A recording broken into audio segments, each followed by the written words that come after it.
चुनाव आयोग रखेगा सोशल मीडिया और पेड न्यूज पर नजर, गलत पाए जाने पर होगी कार्रवाई।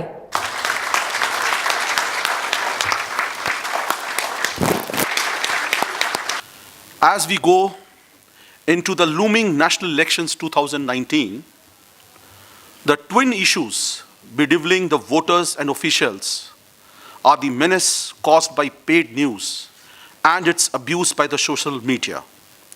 These two problems are of recent origin. These did not exist in the last century.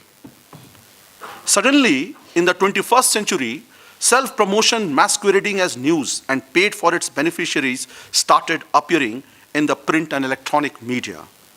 The newfangled social media abused such promotional news by spreading it on its various platforms.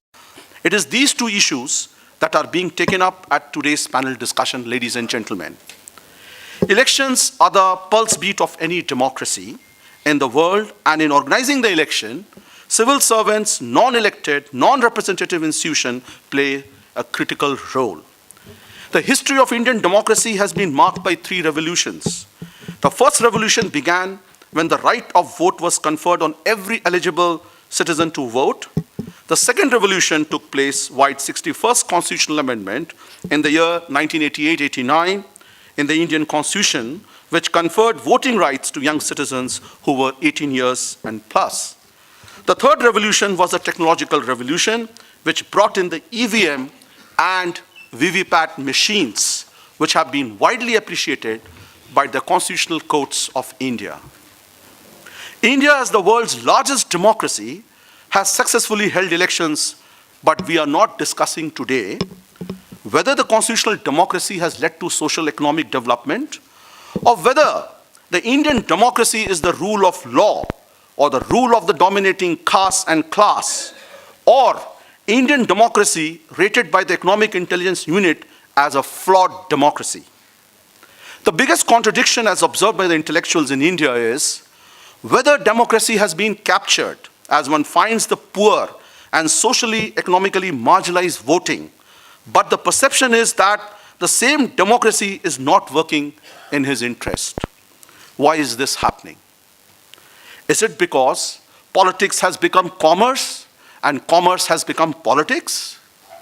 If it is true, then what is the role of Indian media, Mr. Prananjoy, the fourth independent pillar in a democracy, which is the most powerful pillar which can criticize all institutions, including the judiciary? Ladies and gentlemen, the challenges to the Indian democracy, namely the issues of paid news and political campaigning on social media, is a matter of deep concern.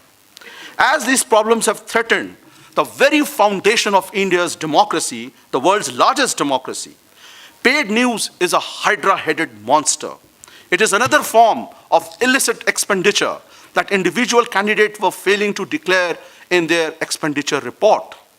I am sure Mr. Thakurda, as chairman, come moderator, come speaker, shall guide us as to how to handle the problem of paid news in ongoing elections. हाँ, देखिए, आप जानते हैं कि election की announcement हो चुकी है 10 मार्च को।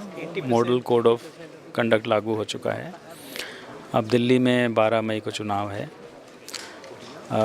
चुनाव फ्री एंड फेयर हो, चुनाव में मनी पावर का मिसयूज़ ना हो, चुनाव में डिसइंफॉर्मेशन, मिस इन्फॉर्मेशन, मिसरिप्रेजेंटेशन का इन्फ्लुएंस ना हो, लोगों को भ्रमित करने वाली जानकारी ना दी जाए। ये चीज़ें बहुत ज़रूरी होती हैं एक ट्रू एथिकल इलेक्शन के लिए।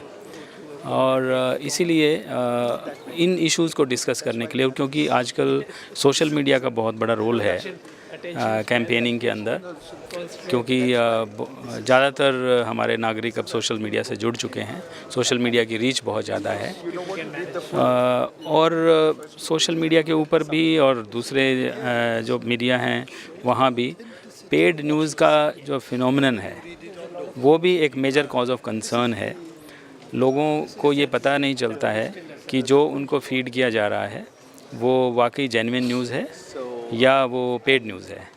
तो और ये एरियाज़ ऐसे हैं जिसमें कि हर लेवल पे, at the legal level, at the social level. There are a lot of cross-cutting issues, and this is an area which is still developing. तो इन्हीं चीज़ों को डिस्कस करने के लिए ये हमने आज प्रोग्राम आयोजित किया है।